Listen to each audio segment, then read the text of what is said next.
Praise the Lord. தேவனுக்கு மகிமை உண்டாவதாக. ஆண்டவரும் இரட்சகருமாய் இருக்கிற இயேசு கிறிஸ்துவின் நாமத்தினாலே உங்கள் யாவரையும் இந்த புதிய மாதத்திற்குள்ளாக நான் வரவேற்கிறேன். உங்களை வாழ்த்துகிறேன். தேவனுடைய நாமம் மகிமைப்படுவதாக. கடந்த 6 மாதமும் நம்மை கண்ணின் மணியை போல் பாதுகாத்து இந்த 7வது மாதத்திற்குள்ளாக கர்த்தர் தம்முடைய கிருபையினாலே நம்மை கொண்டு வந்திருக்கிறார். ஹல்லேலூயா. அவர் பாராட்டின எல்லா தயவுக்கும் இருதயத்தின் ஆழத்திலிருந்து நான் நன்றி செலுத்துகிறேன். கர்த்தர் இந்த 7வது மாதத்தையும் கூட நமக்கு ஆசீர்வதித்து நம்மளை நடத்தி செல்ல வல்லவராயிருக்கிறார். எத்தனை பேர் விசுவாசிக்கிறீங்க? ஹல்லேலூயா. இந்த 7வது மாதத்தில் தேவன் நமக்கு கொடுக்கிற வார்த்தையை நான் வாசிக்கிறேன்.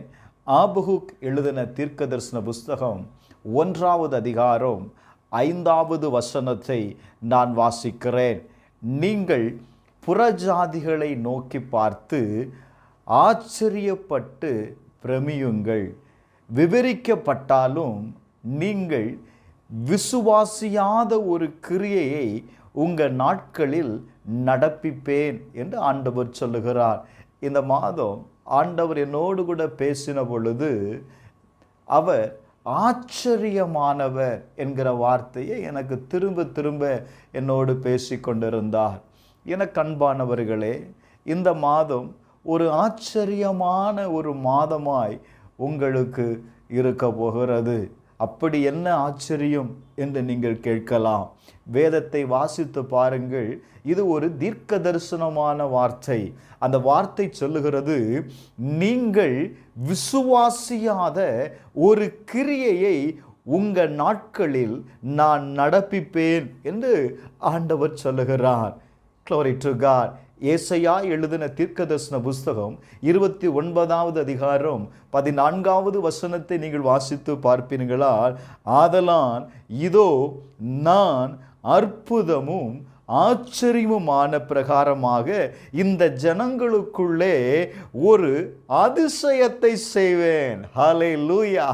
ஆண்டவர் இந்த மாதம் நீங்கள் ஆச்சரியப்படத்தக்க ரீதியில் ஆண்டவர் சொல்லுகிறார், இந்த ஜனத்திற்குள்ளே நான் என்ன செய்வேன்?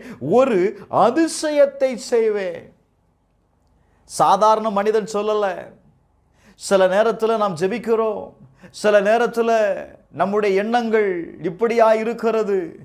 என்னுடைய அயல் வீட்டுக்காரன் நன்றாயிருக்கிறான், அவன் ஆலயத்திற்கு போகிறதில்ல, அவன் என்னை போல ஜெபிக்கிறவன் அல்ல, ஆனால் அவன் என்னை விட ஆசீர்வாதமாய் ஐஸ்வர்யமாய் அவன் இருக்கிறான். நான் கஷ்டப்படுகிறேன், நான் நெருக்கப்படுகிறேன், எவ்வளவு சம்பாதித்தும் எனக்கு பலன் இல்லை, நிம்மதியற்ற வாழ்க்கையை நான் வாழ்கிறேன். ஆனால் ஆண்டவர் சொல்லுகிறார், நீங்க புறஜாதிகளை நோக்கி பார்த்து இப்படிப்பட்ட எண்ணங்களை எல்லாம் உங்க சிந்தையில வந்தது உண்டு. ஆனா ஆண்டவர் சொல்றாரு, ஆச்சரியப்பட்டு நீங்க பிரமிப்பு அடைய போகிறீங்க. காரணம், நீங்க விசுவாசியாத ஒரு கிரியையை, நீங்க நம்பாத ஒரு அதிசயத்தை என் தேவன் உங்க வாழ்க்கையில நான் செய்வேன் என்று வாக்கு கொடுக்கிறார். எத்தனை பேர் விசுவாசிக்கிறீங்க? Glory to God. நீங்கள் நம்பாத, நீங்கள் விசுவாசியாத ஒரு அற்புதத்தை இந்த மாதம் நான் செய்ய போகிறேன். இந்த வார்த்தையை சொல்லுகிறது யாரு? ஒரு சாதாரண மனிதன் அல்லங்க. எசேக்கியேல் 12வது அதிகாரம் 25வது வசனத்தை வாசித்து பாருங்கள். நான் கர்த்தர், நான் சொல்லுவேன், நான் சொல்லும் வார்த்தையை நிறைவேறும், இனி தாமதியாது. என அன்பானவர்களே, இது கர்த்தர் சொல்லுகிற வார்த்தை. வசனம் சொல்லுகிறது, நான் சொல்லும் வார்த்தை நிறைவேறும், அது தாமதியாது. இந்த மாதம் கர்த்தர் உங்களுக்கு கொடுக்கிற வார்த்தை கட்டாயம் நிறைவேற போகிறது. என்ன சொல்லுகிறார்? என் ஜனங்களுக்குள்ள அவங்க எதிர்பார்க்காத ஒரு அதிசயத்தை நான் செய்ய போகிறேன். ஒருவேளை ஏதோ ஒரு காரியத்திற்காக நீங்கள் ஜெபியம் பண்ணி நீங்க ஜெபித்திருக்கலாம். அந்த ஜெபத்திற்காக நீங்க விசுவாசம் உடையவர்களா இருந்திருக்கலாம். நீங்க ஜெபித்த காரியம் இதுவரையிலும் பெற்றுக்கொள்ளாமல் இருக்கலாம். ஆனா வேதம் சொல்லுகிறது, நீங்கள் விசுவாசியாத ஒரு கிரியையை உங்க நடுவுல நான் செய்ய போகிறேன். எத்தனை பேர் விசுவாசிக்கிறீங்க?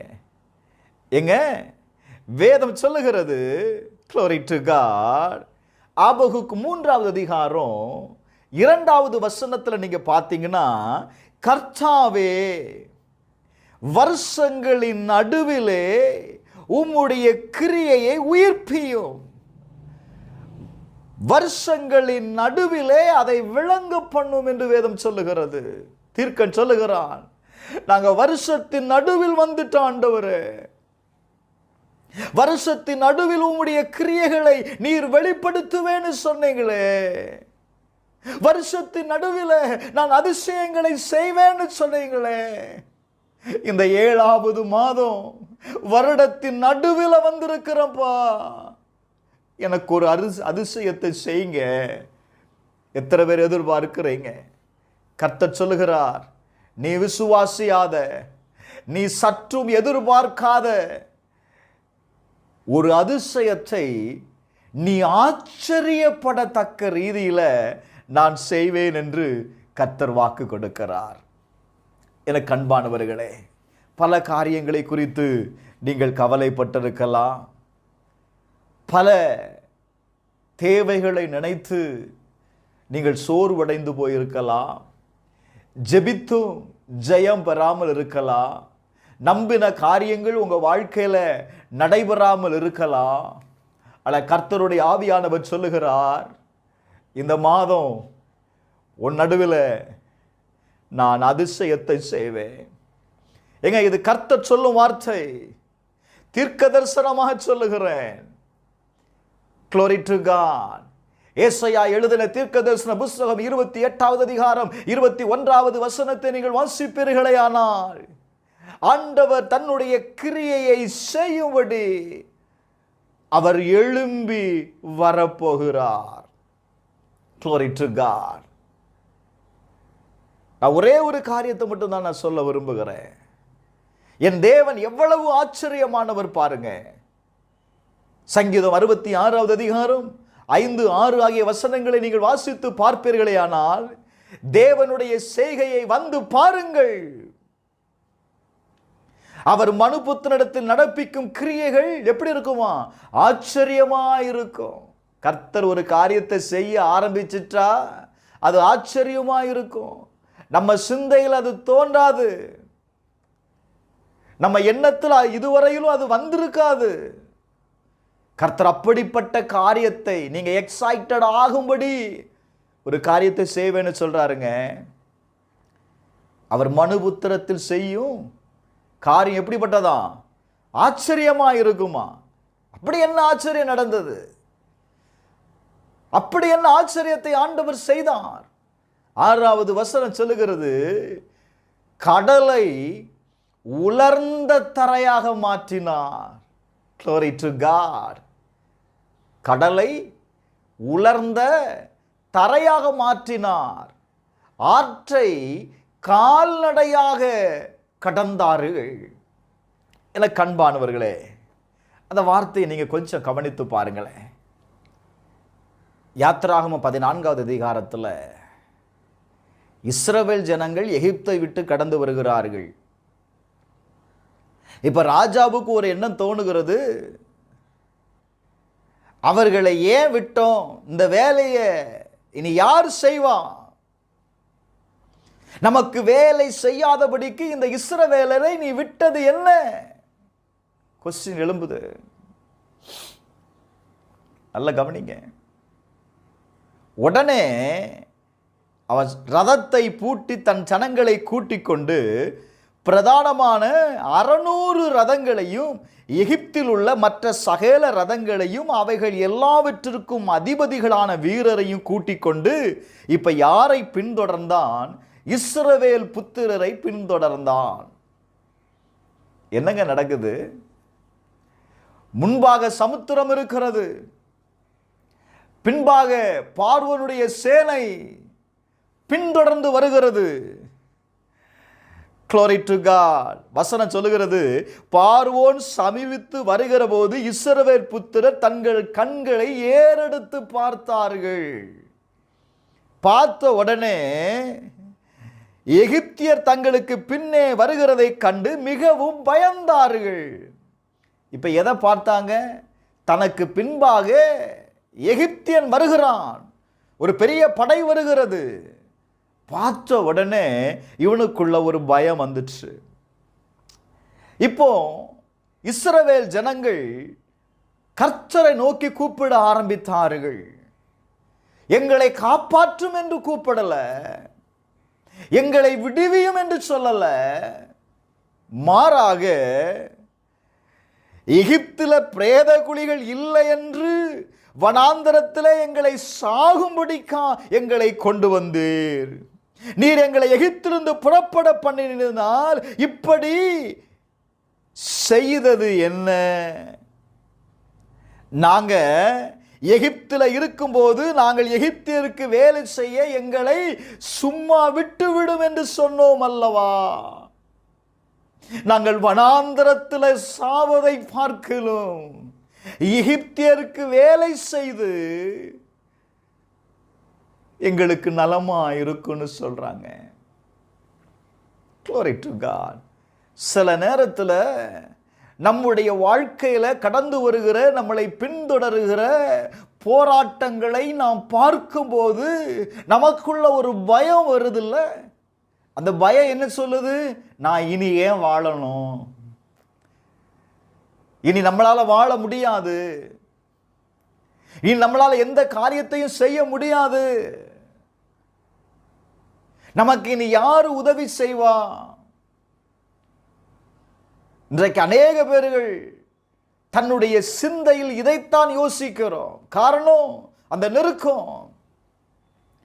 அவன் தன்னுடைய கண்களை ஏறெடுத்து எதை பார்த்தா? பின்னாடி வருகிற பிரச்சனையை பார்க்கிறான். முன்பாக சமுத்திரம், எந்த பக்கமும் போக முடியாது. ஆனா மோசே இப்ப சொல்லுகிறான் ஜனங்களை பார்த்து, பயப்படாதிருங்கள். நீங்க ஏன் பயப்படுற? Glory to God. இன்றைக்கு கர்த்தர் உங்களுக்கு செய்யும் ரட்சிப்பை நீங்க பாருங்க. நீங்கள் இன்றைக்கு பார்க்கிற எகிப்தியனை உடமன ஹல்பனா ஷே, கர்த்தருடைய ஆவியானவர் சொல்லுகிறார், இன்றைக்கு நீ பார்க்கிற எகிப்தியனை இனி நீ என்ன செய்ய மாட்டாய்? காண மாட்டாய். Glory to God. உன்னை பின்தொடருகிற, உன்னை பயமுறுத்துகிற ஏதோ ஒரு சூழ்நிலை, ஏதோ ஒரு நெருக்கம், ஏதோ ஒரு போராட்டம் உங்களை பயமுறுத்தி கொண்டிருக்கிறது. கடன் பயமுறுத்தி கொண்டிருக்கிறது, சூழ்நிலைகள் எதிர்மறையாயிருக்கிறது, பயம், பிள்ளைகள் எதிர்காலத்தை குறித்த பயம். ஆண்டவர் சொல்றாரு, எந்த காரியம் உன்னை பயமுறுத்தி கொண்டிருக்கிறது, இனி அந்த பயத்தை நீ பார்ப்பதில்லை. காரணம், கர்த்தர் உங்களுக்கு யுத்தம் பண்ணுவார். ஹல்லேலூயா, ஹல்லேலூயா. கர்த்தர் உங்களுக்கு யுத்தம் பண்ணுவார், நீங்கள் சும்மா இருப்பீர்கள். என கண்பானவர்களே, அநேக நேரத்தில் நம்ம ஒரு பக்கம் ஜெபம் பண்ணினாலும் நம்ம வாழ்க்கையில் வருகிற பயம் இருக்கு பாருங்க, அதுதாங்க நம்முடைய விடுதலையை தடை பண்ணுது. நம்முடைய ஆசீர்வாதத்தை தடை பண்ணுவதே அந்த பயம்தான். அதனால தான் திரும்ப திரும்ப திரும்ப ஆண்டவர் சொல்லுகிற வார்த்தையை பார்க்க முடியும், பயப்படாத. எங்க வேதத்தில் பயப்படாத என்கிற வார்த்தை 365 முறை எழுதப்பட்டிருக்கிறது. அப்போ ஒவ்வொரு நாளும் 365 நாட்களும் நீ பயப்படாத, நாளைய தினத்தை குறித்து பயப்படாத, காரணம், நாளைய தினம் யாருடைய கரத்தில் இருக்கிறது? கர்த்தருடைய கரத்தில் இருக்கிறது. இஸ்ரவேல் ஜனங்கள் எதை பார்த்தார்களோ அது அவர்களுக்கு பயத்தை கொடுத்தது. பயம் எதை கொண்டு வந்துச்சு தெரியுமா? மரணத்தை கொண்டு வந்தது. எனக்கு அன்பானவர்களே, கர்த்தர் சொல்றாரு மோசேயை பார்த்து, என்கிட்ட ஏன்ப்பா முறையிடுற? புறப்பட்டு போ. நீ உன் கையில் இருக்கிற உன் கோலை ஓங்கி உன் கையை சமுத்திரத்தின் மேலே நீட்டுங்கிறாரு. அப்பொழுது இஸ்ரவேல் புத்திரர் சமுத்திரத்தின் நடுவாக வெட்டாந்தரையில் நடந்து போனார்கள். 21வது வசனத்தை வாசித்து பாருங்க. மோசே தன் கையை சமுத்திரத்தின் மேல் நீட்டினான். அப்பொழுது கர்த்தர் முழுவதும் பலத்த கீழ்காற்றினால் சமுத்திரம் ஒதுங்கும்படி செய்து அதை வறண்டு போக பண்ணினார். ஜலம் பிளந்து பிரிந்து போயிற்று. எனக்கு அன்பானவர்களே, இந்த நாளில் கர்த்தர் உங்களோடு கூட பேசுகிறார். ஒரே ஒரு வார்த்தை. அவன் கையில் இருக்கிற கோலை நீட்டின பொழுது ஒரு கீழ்காற்றை கர்த்தர் வீச பண்ணினார். அந்த கீழ்காற்று வீசப்பட்ட பொழுது நடந்தது என்ன? முழுவதும் அந்த பலத்த காற்றினால் சமுத்திரம் ஒதுங்கும்படி செய்தார். அடுத்த வார்த்தை சொல்லுது, ஜலம் பிளந்து பிரிந்து போயிற்று. எனக்கு அன்பானவர்களே, இந்த மாதம் ஆண்டவர் சொல்லுகிறார், ஆச்சரியமான ஒரு அதிசயத்தை நான் செய்வேன். ஆச்சரியமான ஒரு அதிசயத்தை நான் செய்வேன். சமுத்திரம் இரண்டாக பிளந்து பிரிந்தது. நீங்க கேள்விப்பட்டிருக்கிறீங்களா? நீங்க பார்த்திருக்கிறீங்களா? சரித்திரம் சொல்லுகிறது. நடந்த சம்பவத்தை சரித்திரம் பேசுகிறது. இன்றைக்கு அநேக நேரத்தில் நம்மை பயமுறுத்துகிற காரியம்தான். நான் திரும்ப திரும்ப சொல்றேன், ஆவியானவர் பேசிக் கொண்டிருக்கிறார். எந்த சூழ்நிலையிலையும் எதற்காகவும் நீங்க திகைத்து பயப்படாத. வேதம் சொல்லுது, 25வது வசனத்தை நீங்க வாசித்தீங்கன்னா, அவர்களை பின்தொடர்ந்த எகிப்தியர்கள் சொல்லுகிறார்கள், எப்பா இஸ்ரவேலரை விட்டு ஓடி போவோம், ஏன்னா கர்த்தர் அவர்களுக்கு துணை நின்று எகிப்தியருக்கு விரோதமாய் யுத்தம் பண்ணுகிறார். ஹல்லேலூயா! எவ்வளவு பெரிய ஆச்சரியம்! இனி அவங்கள பின்தொடர முடியாது. ஏன்னா கர்த்தர் அவர்களுக்கு துணை நிற்கிறார். என கண்பானவர்களே, இந்த மாதம் கர்த்தர் உங்களுக்கு துணை நிற்கிறதை உங்க சத்துருக்கள் கண்டு ஓட போறான். Glory to God. அதுதாங்க ஆச்சரியம். அதுதாங்க என் தேவன் செய்கிற காரியம். இது எப்படி நடந்தது தெரியாது. யார் பேசினா தெரியாது. ஆனா ஏதோ ஒன்று நடந்திருக்கிறது. அது என்ன? Glory to God. கர்த்தருடைய வார்த்தையை நீ எடுத்துக்கொள். அநேக நேரத்தில் நாம் முறையிடுகிறோம். பிரச்சனையை குறித்து, பலகீனத்தை குறித்து, போராட்டத்தை குறித்து முறையிடுகிறோம்ல. ஏதோ ஒரு காரியம் நம்மளை அச்சுறுத்தும் போது உடனே முறுமுறுக்கிறோம். மோசே போய் தேவனிடத்தில் நிற்கிற, ஆண்டவரே என்னப்பா, ஜனங்க எல்லாரும் நம்ப மாட்டுக்காங்க, கர்த்தர் உங்களுக்கு யுத்தம் பண்ணுவார், நீங்க பயப்படாதீங்க அப்படின்னு நான் சொல்றேன். யாரும் கேட்க மாட்டுக்காங்கப்பா. நான் என்ன செய்வேன்? ஆண்டவர் சொல்லுகிறாரு, என்கிட்டயாப்பா நீ முறையிடுற? அதிசயம் நடப்பதற்கு உன்கிட்ட ஒரு கோல் இருக்குல்ல, அதிசயம் தானா நடக்காது. நீ ஏன் என்கிட்ட முறையிடுற? உன் கையில் இருக்கிற அந்த கோலை நான் அதிகாரப்படுத்தியிருக்கிறேன். எனக்குண்டான அதிகாரம், அந்த அதிகாரத்தை நான் உனக்கு கொடுத்திருக்கிறேன். இப்ப நீ அந்த அதிகாரத்தை நீ பயன்படுத்து. மோசே தன் கையில் இருக்கிற கோலை நீட்டினான். எனக்கு அன்பானவர்களே, அதிசயம் நடப்பதற்கு, அற்புதத்தை பெற்றுக்கொள்வதற்கு எங்கேயும் ஓடாத.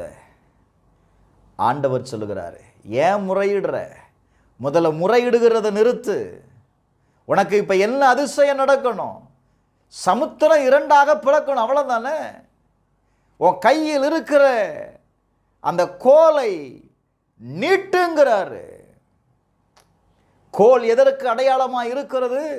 கர்த்தருடைய வார்த்தைக்கு அடையாளமாய் இருக்கிறது. கர்த்தருடைய வார்த்தையை நீ பேசும் பொழுது அங்க அற்புதம் நடக்கும். நீ ஆச்சரியப்படத்தக்க ரீதியில கர்த்தர் உங்க வாழ்க்கையில கட்டாயம் இந்த மாதம், ஓ glory to God, ஒரு அற்புதத்தை நீங்கள் காணப்போகிறீர்கள். நீங்கள் விசுவாசியாத ஒரு கிரியையை இதுவரையிலும் ஜெபித்திருக்கலாம், இதுவரையிலும் காத்திருந்திருக்கலாம். ஆனா கர்த்தர் சொல்றாருங்க, இந்த மாதம் உடமன ஹல்பனா தினிபியாந்தரா, இந்த மாதம் உங்க வாழ்க்கையில நீங்க விசுவாசியாத ஒரு கிரியையை நான் செய்ய போகிறேன். அவர் அந்த காரியத்தை செய்யும் பொழுது நீ எதை அறிந்து கொள்ளுவாய்? நான் ஆராதிக்கிற தேவன் ஆச்சரியமானவர். ஹல்லேலூயா, ஹல்லேலூயா. அவர் ஆச்சரியமானவர், அவர் ஆச்சரியமானவர். நான் திரும்ப திரும்ப சொல்லுகிறேன், இந்த வார்த்தையை நீங்க சொல்லுங்க. உங்க சூழ்நிலைக்கு முன்பாக சொல்லுங்க, உங்க பிரச்சனைக்கு முன்பாக சொல்லுங்க. தேவனுக்கு முன்பாக போய் முறையிடுகிறதை நிறுத்தி, ஆண்டவரே நீர் ஆச்சரியமானவர். இது அவருடைய நாமம். அவருடைய நாமத்தை சொல்லும் பொழுது ஆச்சரியமான காரியம் உங்க வாழ்க்கையில நடக்கும். இந்த மாதம் முழுவதும் ஆண்டவர் நீங்கள் பிரமிக்கப்படக்கூடிய அளவில் ஆண்டவர் சொல்றாரு, நான் ஒரு அதிசயத்தை இந்த வருடத்தின் நடுவில் நான் செய்வேன். Glory to God. இது ஒருபோதும் மறக்கப்படுவதில்லை. காரணம், வேதம் சொல்லுகிறது, என் ஆண்டவர் நேற்றும் இன்றும் என்றும் மாறாதவராயிருக்கிறார். அவர் உங்களை நேசிக்கிறார். அவர் உங்களை நேசிக்கிறதுனால தான் கர்த்தர் சொல்லுகிறார், இதோ நான் அற்புதமும் ஆச்சரியமுமான பிரகாரமாய் என் ஜனங்களுக்குள்ள ஒரு அதிசயத்தை செய்வேன் என்று என் ஆண்டவர் வாக்கு கொடுக்கிறார். சாதாரண வார்த்தை அல்ல, இது தீர்க்கதரிசனமான வார்த்தை. இந்த வார்த்தை உங்கள் வாழ்க்கையில் நிறைவேறும். வேதம் சொல்லுகிறது, இந்த வார்த்தை நிறைவேறும், இந்த வார்த்தை நிறைவேறும். நான் கர்த்தர், நான் சொல்லுகிற இந்த வார்த்தை நிறைவேறும் என்று என் தேவன் சொல்லுகிறார். அது இனி தாமதியாது. விசுவாசிக்கிறீங்களா? என்னோடு கூட சேர்ந்து ஜெபம் பண்ணுங்க. எங்கள் பரலோக பிதாவே, இயேசுவின் நாமத்தில் செபிக்கிறோம்ப்பா. இந்த மாதம் நீங்கள் சொன்ன வார்த்தையை எங்கள் வாழ்க்கையில் அபியாசப்படுத்துகிறோம்ப்பா. நாங்கள் விசுவாசியாத ஒரு கிரியையை நாங்கள் ஆச்சரியப்படத்தக்க ரீதியில் நான் செய்வேன்னு சொன்னீங்கப்பா. எங்கள் ஊழியத்தில், எங்கள் சபையில், எங்கள் விசுவாச குடும்பத்தில் இந்த செய்தியை கேட்கிற ஒவ்வொருடைய வாழ்க்கையிலையும், அவர்கள் செய்கிற பிஸ்னஸில், அவங்களுடைய குடும்பத்தில், தனிப்பட்ட வாழ்க்கையில், அவங்க பிள்ளைகளுடைய வாழ்க்கையில் ஒரு ஆச்சரியமான அதிசயத்தை நீங்கள் நடப்பித்து கொடுக்க போகிறீங்கப்பா. திருமணமாகாத பிள்ளைகளுக்கு இந்த மாதம் ஆச்சரியப்படத்தக்க ரீதியில் திருமணம் நடப்பதாக. எவ்வளவோ முயற்சி பண்ணிட்டாங்கப்பா, எவ்வளவோ தேடிட்டாங்கப்பா. இன்றைக்கு இந்த மாதம் ஆண்டவரே நீர் சொல்லுகிறேன், ஆண்டவரே அவங்க எதிர்பார்க்காத இடத்திலிருந்து ஒரு ஏற்ற துணையை அவர்களுக்கு நீர் கொடுப்பீராக. ஆச்சரியமான காரியத்தை கர்த்தர் நீர் செய்வேன்னு வாக்கு கொடுத்திருக்கிறீங்க. அப்படியே செய்யுங்கப்பா, அப்படியே செய்யுங்க. உமக்கு நாங்கள் நன்றி செலுத்துகிறோம். நீர் செய்ய போகிற காரியங்களுக்காக உமக்கு நாங்கள் நன்றி செலுத்துகிறோம். இயேசுவின் நாமத்தில் ஜெபிக்கிறேன் நல்ல பிதாவே, ஆமென், ஆமென். God bless you. கர்த்தர் உங்களை ஆசீர்வதிப்பாராக. ஆமென்.